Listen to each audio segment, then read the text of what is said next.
Every one of us will do that. Okay. So ఇంకోటి social మీడియాలో ఇప్పుడు బాగా ట్రెండ్ అవుతుంది నిఖిల్ అలాగే యష్మి వీడియోలు కూడా బాగా ట్రోల్ అవుతున్నాయి ఇప్పుడు ఇద్దరు వీడియోలు పక్కన పెట్టి ట్రోల్ బాగా చేస్తున్నారు ఇప్పుడు. సో ఎలా ఎలా ఎలా అనుకుంటున్నారు మీరు? ఎందుకంటే ఇంతకుముందు మీది నిఖిల్ని పెట్టి ట్రోల్ బాగా చేశారు. సో ఇప్పుడు యష్మిని అలాగే నిఖిల్ని పెట్టి ట్రోల్ చేస్తున్నారు ఇప్పుడు. పాపం అదే కదా, అందరూ కూడా పాపం యష్మి కూడా ఎమోషనల్లీ చాలా ఆలోచించి అట్లా అంతా ఇక్కడ దాకా వచ్చింది కొంచెం అన్నా. అంటే జనాలు అర్థం చేసుకోవాలి అది. That's a show and they are in a different atmosphere. గేమ్ని గేమ్ లాగా చూడాలి, షోని షో లాగా చూడాలి. గంత పర్సనల్ చేసి గంత ట్రాల్ చేస్తే ఏమొస్తుంది, మీకేమొస్తుంది? వాళ్ళ కెరియర్ ఆలోచిస్తారా, వాళ్ళ ఫ్యామిలీస్ ఎంత ప్రెషర్లో ఉంటాయి, అవన్నీ ఆలోచించుకోవాలి కదా వీళ్ళు కూడా.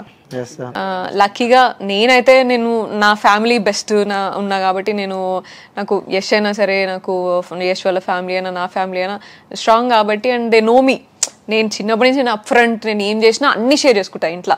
నేను తప్పు చేసినా షేర్ చేస్తా, రైట్ చేసినా షేర్ చేసుకుంటా. ఫస్టే పోయి నేను అన్నీ చెప్తాను. ఎందుకంటే బయట వాళ్ళ కంటే ముందు నేను ఏది ఉన్నా సరే నేను షేర్ చేసుకునే ఇట్లుంటా. సో దే నో మీ 100%. నాకు అందుకే నేను ధైర్యంగా ఉన్నాను, నేను దేనికైనా కరెక్ట్గా ఉంటా. సో వాళ్ళకి అట్లా పాపం ఎట్లుంటుందో అని ఆలోచించుకోవాలి జనాలు కూడా. గంత ఏదో అర్థం కాదు నాకు ఇక. Okay, I feel very sorry for that. ఎందుకంత ఇప్పుడు మీకు ఎట్లా సంపాదిస్తున్నారు అనేది కూడా ఇంపార్టెంట్ కదా, మనం సంపాదించే పైసలు. సో అదే. ఓకే, ఇంకా విష్ణుప్రియ గురించి మాట్లాడాల్సి వస్తే, అంటే విష్ణుప్రియని ఎక్కువ బిగ్ బాస్ ఫోకస్ చేస్తుందేమో అని కొంతమంది క్వశ్చన్ మార్క్ వస్తుంది. అసలు ఏంటి విష్ణుప్రియ ఎలా ఉంటుంది, హౌస్లో ఎలా ఉంటుంది? సో అందరితో ఓకేనా? విష్ణుప్రియ ఓకే అంటే లైక్ యోగా చేసుకుంటుంది అండ్ ఓకే ఉంటుంది. అంటే షీ డజన్, అంటే మాకు తెలిసిన విష్ణుప్రియ అయితే like she doesn't like to be there. తను కూడా అంటుంది ఏముంది, నామినేషన్లు ఉన్నా ఓకే డన్, వెళ్ళిపోతా, ఓట్లు వేస్తుంటా లేకుంటే లేదు, అంటే అంత ఇంట్రెస్ట్ లేదు ఆమెకి. ఆమెని ఎంటర్టైనర్ లాగానే తీసుకున్నారు కావచ్చు. అంటే అదే కదా, అన్ని సీజన్లో ఒక ఎంటర్టైనర్ అట్లా ఉంటారు కాబట్టి అట్లా తీసుకున్నారు కావచ్చు. ఆమెకి అయితే పర్సనల్గా ఇంట్రెస్ట్ లేదు. లైక్ ఎప్పుడు ఆమె చెప్తుంది అది, అసలు ఎందుకు వచ్చినా బాబు, ఇక్కడికి ఎందుకు వచ్చినా, ఇక్కడ ఎందుకున్నా అన్నట్టుగానే మాట్లాడుతుంది. అండ్ ఆల్సో లైక్ చూసే అంటే లైక్ చిల్గానే ఉంటుంది. లైక్ టాస్క్ల వల్ల అట్లా అంతా ఏమి ఇంట్రెస్టింగ్గా అట్లంతా ఏమి ఉండదు.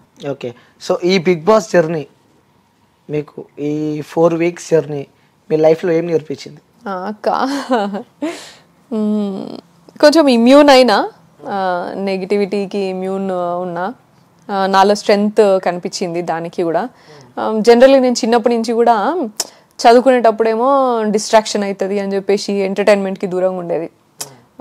కనీసం ఇట్లా ఏదన్నా ఫ్రెండ్స్ ఎక్కువ చేసుకోవాలన్నా కూడా భయపడేది. అమ్మో ఫ్రెండ్స్ అయితే నేను చదువు నుంచి దూరం పోతా కావచ్చు అని చెప్పేసి ఇట్లా అంతా చాలా ఫోకస్డ్గా ఇట్లా ఓన్లీ స్టూడియోస్గా ఉండి చేసేది. అండ్ అట్లా లైక్ యూనో నేను ఏం పని చేసినా సోషల్లీ రెస్పాన్సిబుల్ ఉండేది.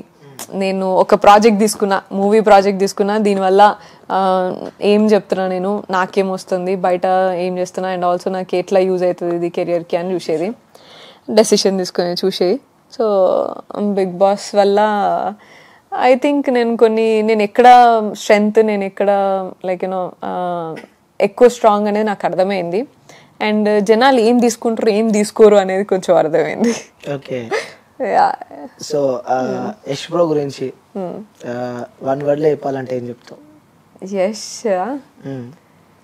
నేనున్నా అంటే యషే. నేను ఈ రోజుకి కూడా నేను ఇంత హ్యాపీగా ఇంతే స్ట్రాంగ్గా ఉన్నా అంటే యష్ అనేటైన పక్కన ఉన్నందుకే. Okay, I'm so grateful for that.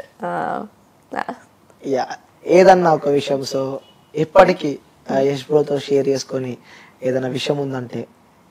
అస్సలు ఏ ఒక్కటి కూడా లేదు. నిజం చెప్పాలి, ఉన్నాం కాబట్టి. నిజంగా చెప్తా. నేను చెప్పడం కాదు, ఫస్ట్ ఆఫ్ ఆల్ నేను నమ్మేది కూడా. అంటే యష్ నాకు అంత కనెక్ట్ అయ్యిండు, నేను స్టిక్ ఆన్ ఇట్లా ఉంటానంటే, యష్ రిలేషన్షిప్ మాది ఉంది అంటే ఇట్స్ నాట్ అబౌట్ లైక్ అందరిలాగా ఇట్లా స్వీట్ థింగ్స్ అంతా మాకేం ఎక్కువ ఉండదు. లైక్ ప్రపోజల్స్ లేకపోతే ఇట్లా అంతా ఏమి ఉండదు. Very much matured people. And Yash దగ్గర నుంచి నేను చాలా నేర్చుకుంటా. నన్ను కంప్లీట్గా రీడ్ చేసిన ఒక మనిషి ఉన్నాడు అంటే యషే.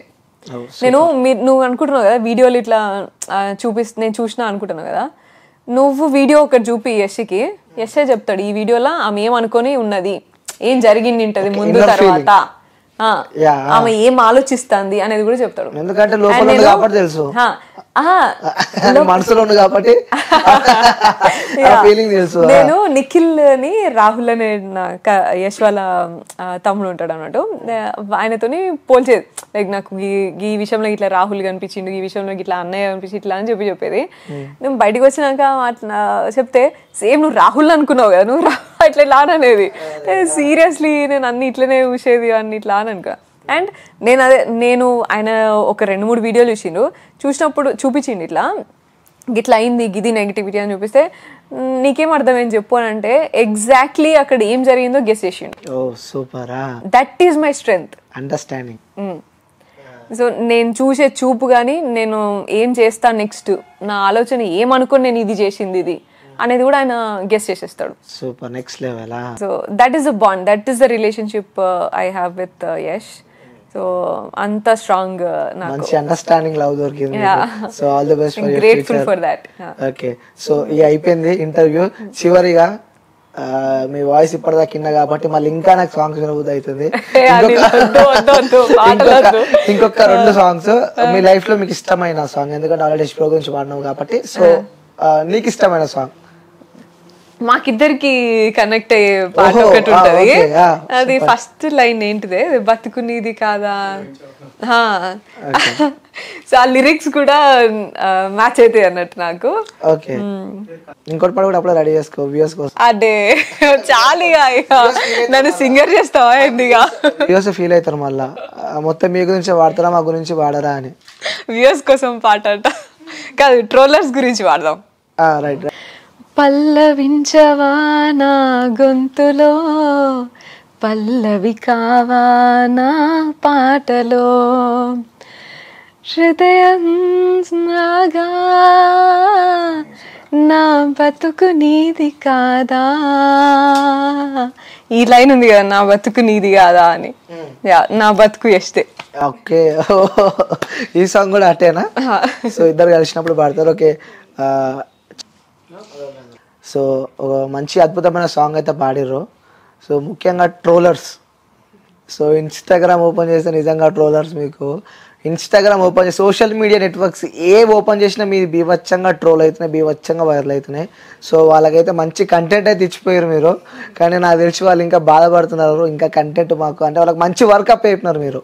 సో మీ వల్ల వాళ్ళు ఇంకా సంపాదించుకుంటున్నారు అనుకోవచ్చు, లేకపోతే ఇంకొంచెం సంబంధించి. సో వాళ్ళు అడుగుమని అన్నాను కాబట్టి నేను అడుగుతున్నా, ట్రోలర్స్ కానీ ఇంకొంతమంది మళ్ళీ రీఎంట్రీ ఎప్పుడు ఇవ్వబోతున్నారు? ట్రోలర్స్ కి పని చేయడానికి అయితే చూడాలి కానీ, లేకపోతే నో ఐడియా అని. Maybe 6th week or 7th week. మాకు వచ్చిన ఇన్ఫర్మేషన్ ప్రకారం 7th వీక్లో Sonia 2.0 into Bigg Boss season 8. ఏమో, నో ఐడియా, బట్ చూడాలా. ఓకే, నేను ట్రూగా ఉందామని అనుకున్నా, నా రియల్గా నేనున్నా. కానీ ఉన్నది ఒకటి చూపించేది ఒకటి అని అంటే ఇక పోయి కూడా వేస్టే కదా, దాంట్లో నేను చేసేది ఏం లేదు. ఓకే, అంటే బిగ్ బాస్ రియల్ అంటారా ఫేక్ అంటారా? నేను నా విషయంలో అయితే ఫేకే అంటారు. అబ్సల్యూట్గా.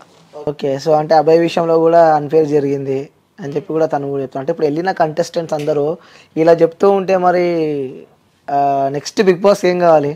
దట్స్ వాట్, అది వాళ్ళు ఆలోచించుకోవాలి. అది నీకు నేషనల్ టీవీ లిమిటేషన్స్ అని మాట్లాడిండు నాతో నేను బజ్లా. నేషనల్ టీవీ లిమిటేషన్స్ ఏంటిదో మరి, అండ్ మీది ఏం చూపిద్దాం అనుకుంటారు మీ రియాలిటీ షోలా అనేది అది వాళ్ళు డిసైడ్ కావాలా అనిల్. అండ్ నాకు సార్ కూడా మధ్యలో లైఫ్ టైం మేనేజ్మెంట్ ఏదో సంథింగ్ అన్నారు ఒకసారి షోలా. లైఫ్ టైం మేనేజ్మెంట్ ఏం చూపించారు? నా లైఫ్ ఏం చేసినారు చూపించి మీరు. I'm lucky and I'm happy that I'm strong enough to handle. And నా ఫ్యామిలీ యష్ నా పక్కన ఉన్నారు కాబట్టి నేను ఈరోజు నేను కాన్ఫిడెంట్గా ఉన్నా. అండ్ బై మై సెల్ఫ్ నేను కూడా కొంచెం స్ట్రాంగ్ కాబట్టి ఇట్లున్నా. వేరే అమ్మాయి అయితే and what if I get suicide, like నేను అది చూసింటే నేను సెన్సిటివ్, డెఫినెట్గా సెన్సిటివ్. అండ్ నేను నిజంగా చెప్తానా, నా ఇన్నర్ సైడ్ నేను చెప్తాను. నేను like you know I'm strong enough with my experiences and my life. And నేను సంపాదించుకున్నది, నాకు పొటెన్షియల్, నాకు ఇంకా చాలా నాకు పొటెన్షియల్ ఉన్నది, ఇట్లా నా హోప్, నా అంబిషన్స్ అని నన్ను బతికిపిస్తున్నాయి. కానీ నేను ఈరోజు చూసిన దానికి, నేను చేసింది ఏంది, మీరు చూపించింది ఏంది దానికి ఐ వుడ్ హ్యావ్ సూసైడెడ్. నేను సూసైడ్ అటెంప్ట్ చేసేదాన్ని ఖచ్చితంగా. నాకు గనక ఈ హిస్టరీ లేకపోయింటే, నాకు నా పర్సన్స్ నా పక్కన లేకపోయినంటే, నాకు ఇంత స్ట్రెంగ్త్ లేకపోయినంటే, నేను ఒకటే తీసుకున్నాకి నాకు ఏదో పర్పస్ ఉన్నది లైఫ్లో, దీన్ని నేను ముందుకి ఇంకా నేను స్ట్రాంగ్గా తీసుకొని ఇంకా దీన్ని ఎట్లనో చూడాలా నేను అని అనుకున్నా. అండ్ మేము అనుకున్న ప్రాజెక్ట్స్ చాలా ఉన్నాయి, ఇంకా నేను చారిటీ చేసే ప్రాజెక్ట్స్ ఇవన్నీ చాలా ఉన్నాయి. ఇవ్వండి ఇంద్రా బాబు అని నేను లైట్ తీసుకుంటున్నా. కానీ వాట్ ఇఫ్ సమ్మన్ ఎల్స్ నా ప్లేస్లో ఇంకొక అమ్మాయి ఉండింటే ఎట్లుండేది పరిస్థితి? ఏ విధంగా? I'm grateful. నా పక్కన యశ్ ఉన్నారు, నాకు మంచి లైక్ యూనో ఫినాన్షియల్లీ వెల్, నేను సంపాదించుకున్నా, నాకు ఆ టాలెంట్ ఉన్నది, స్కిల్ ఉన్నది. ఒకవేళ నేను మళ్ళీ సంపాదించుకోవాలనుకున్నా, మూవీ సైడ్ కాకుండా ఇంకో సైడ్ పోవాలన్నా, ఒకవేళ వాళ్ళ ఆపర్చునిటీస్ వాళ్ళే అని కాదు, ఎవరైనా ఇది చూసి నాకు మూవీ ఆపర్చునిటీస్ ఇవ్వద్దు లేకపోతే ఇట్లా ఏమైనా అనుకున్నా సరే నాకు ఇంకో ఫీల్డ్ ఉన్నది చేసుకోవడానికి. కానీ వేరే వాళ్ళందరూ చాలా మంది కూడా ఇప్పుడు ఫర్ ఎగ్జాంపుల్ యష్మి ఉన్నది పాపం, ఆమెకి సీరియల్ తప్ప ఇంకేం ఆప్షన్ లేదు కదా. మీరు అందరూ ఇట్లా ట్రోల్ చేసి ఇట్లా అంత చేసి వాళ్ళు ఏదో చూపించి మీరేదో ట్రోల్ చేసి చేస్తే, మీ కెరియర్ కోసం మీ పూట తిండి కోసము వేరేని చంపేస్తే అది అడుక్కు తినడం కంటే ఇంకా అసలు అడుక్కు తినడం చాలా బెటర్. ఇంకా అడుక్కు తినడంకి కూడా దానికి ఈక్వల్ కాదు అది. ఒకరిని చంపి నువ్వు బతుకుతున్నావు కదా, సో ఆ తిండి ఎట్లా పోతుంది మనిషికి? అండ్ రేపటి నాడు అందరి ఇళ్ళల్లో ఆడపిల్లలు ఉన్నారు, అందరి ఇళ్ళల్లో ఇష్యూస్ జరుగుతున్నాయి. ఈరోజు మనం ఎట్లున్నామంటే అదే మన చిల్డ్రన్, మన పిల్లల్ని మన బాబాయిలు ఎత్తుకున్నా డౌట్ పడే సిచ్యువేషన్లల్లో మనము బతుకుతున్నాం. మనం కనీసం బాబాయ్ చేతికి ఒక ఆడపిల్లని ఎత్తుకోరా బాబు ఎట్లా అనిచ్చినా ఎట్లనో ఏం చేస్తారో అన్న భయంలో బతుకుతున్నప్పుడు నువ్వు అండ్ అన్న చేయబట్టుకుని నువ్వు రోడ్డు మీద వెళ్తున్నప్పుడు కూడా గర్ల్ ఫ్రెండ్ బాయ్ ఫ్రెండ్ అని మాట్లాడుకున్నప్పుడు అటువంటి దేశంలో బతుకుతున్నాం. ఇక మనమేం మాట్లాడాలి? ఇక సెక్యూరిటీ గురించి మాట్లాడతారు, మళ్ళీ ఎవరికైనా ఏమైనా కాగానే ఇక ర్యాలీలు తీస్తారు, జస్టిస్ అని మాట్లాడతారు. నువ్వు ఒక రిలేషన్షిప్ని అక్కడ ఏం జరిగిందో అని కరెక్ట్గా చూసేది కూడా నీకు అట్లీస్ట్ సీక్వెన్స్ ఆఫ్ థింగ్స్ దగ్గర పెట్టుకొని చూద్దామనేది కూడా లేదు. ఏదో బీజిఎం వేసుకున్నాడు, ట్రోల్ చేసుడు. ఆల్రెడీ మీరు అంతా పోర్ట్రే అయ్యి ఒక ఫ్యామిలీ లాగా కలిసి ఉన్నారు అందులో, కానీ బయట మాకు పోర్ట్రే అయింది మాత్రం ఇట్లా, జనాలకు తెలిసింది మాత్రం ఇట్లా. సో ఓవరాల్ గా బిగ్ బాస్ మీద కూడా నాకు అదే అనిపించింది, లైక్ ఇట్లా చేసుకుంటా పోతే మాత్రము ఐ డోంట్ థింక్ నాకు అంటే లైక్ జనాలకు అదే కాంటెంట్ కావాలేమో, నేను ఆ స్పేస్ కి నేను బిలాంగ్ అవ్వనేమో నాకు తెలీదు. బట్ నేను అనుకున్నది వేరు, బిగ్ బాస్ అంటే నాకు వేరు ఉండే. ఓకే, అవును, అక్కడ చెప్పారు కూడా లోపల Bigg Boss it's not a joke అన్న వర్షన్లో కూడా మీరు చెప్పారు. చివరిగా సో మనని ఇష్టపడే వాళ్ళు ఎంతమంది ఉంటారో, సో నెగిటివ్ చేసే వాళ్ళు కొంతమంది ఉంటారు. సో అందులో ముందుగా మనం ఇష్టపడే వాళ్ళకి కూడా మనం వాళ్ళకి సమాధానం, ఎందుకంటే నెగిటివ్ చేసే వాళ్ళ గురించి మనం మాట్లాడినా మనం ఇష్టపడే వాళ్ళకి. సో ఎందుకంటే నేను ఇప్పుడు చూసాను మీరు హౌస్లో నుంచి బయటకు వచ్చినాక కూడా కామెంట్లో, అరే సోనియాని మిస్ అవుతున్నాం, ఆ వాయిస్ మిస్ అవుతున్నాము, ఆ బాండింగ్ మిస్ అవుతున్నాము, ఆ వాయిస్ ఇప్పుడు బిగ్ బాస్ ఇంకోటి చెప్పుడు మర్చిపోయాను నేను, బిగ్ బాస్ బోర్ కొడుతుందంట ఇప్పుడు, ఆ టీఆర్పీ కూడా కొంచెం తగ్గిందంటారు, బోర్ కొడుతుందంట. అసలు మరి ఏంటి వాళ్ళకి ఏం చెప్పాలనుకుంటున్నాను? ఆడియన్స్కి like thank you so much మీ లవ్కి సపోర్ట్కి, అండ్ ఇప్పటిదాకా 1 month వరకు నన్ను సపోర్ట్ చేసినందుకు కూడా thank you so much. I'm grateful for that. And కొంతమంది నా మీద ఎక్స్పెక్టేషన్స్ పెట్టుకున్నారు, నేను వాళ్ళని రీచ్ అవ్వకపోగా స్పాయిల్ చేసినట్టున్నా. స్పెషల్లీ కొంతమంది మా మంత్రి నుంచి కూడా, అండ్ అన్ని ఏరియాస్ నుంచి, ఏపీ నుంచి అయితే కొంతమంది నాకు మంచి మంచి వీడియోస్ పంపించారు. అండ్ తమిళ్ మన చెన్నై తమిళ్ ఆడియన్స్ కూడా మంచి వీడియోస్ చేసి పంపించారు. And they keep texting me.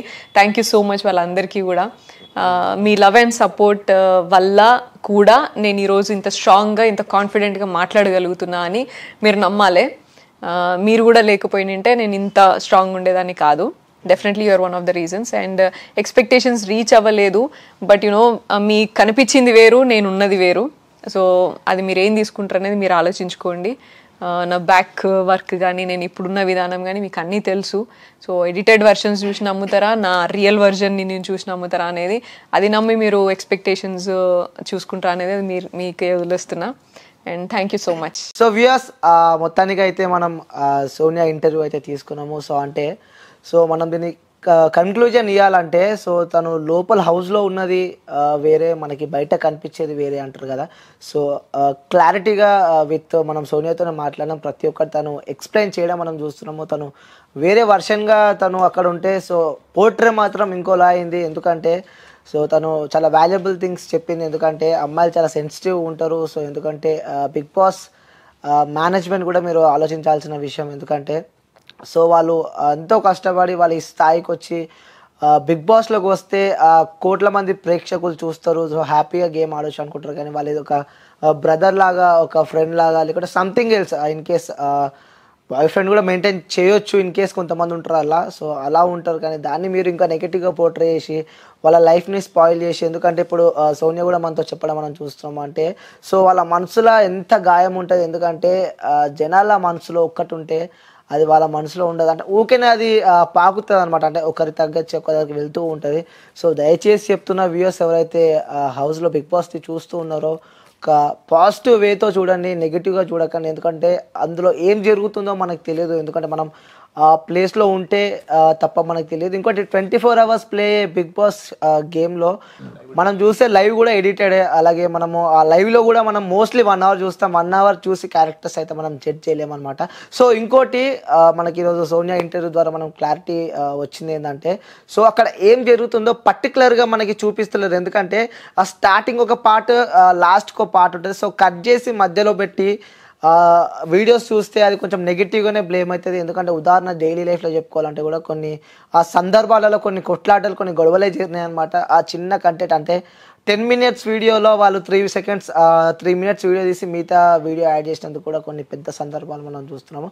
So అందరూ హౌస్లా చూడండి, బిగ్ బాస్లానే చూడండి, కానీ అది పర్సనల్గా తీసుకోకండి, ఎందుకంటే సోనియా గురించి నాకు తెలుసు కాబట్టి. సో తను హౌస్లో ఉన్నప్పుడు చాలా నెగిటివ్ వచ్చినా కూడా తను ప్రతి విషయం ఒక ధైర్యంగా ఎదుర్కొని తను ఇప్పుడు స్టిల్ నవ్వు కూడా తను మీడియా ముంగడికి వచ్చి మాట్లాడుతుంది. సో నిజంగా థ్యాంక్ యూ సోనియా గారు, నిజంగా మీకు నేను హ్యాండ్స్ అప్ చెప్తున్నా, ఎందుకంటే వ్యూయర్స్ మీకు తను ఒక యాక్టరు, అలాగే తను ఒక చారిటీ ఉంది, తను ఒక బిజినెస్ ఉన్నాయి తనకి, చాలా మెయింటైన్ చేస్తాయి, తను కింద వర్కర్స్ కూడా చాలామంది ఉంటారు, అంతమందిని మెయింటైన్ చేసిన సోనియా వాళ్ళని మెయింటైన్ చేయలేదు హౌస్లో ఉన్న వాళ్ళని, కదా.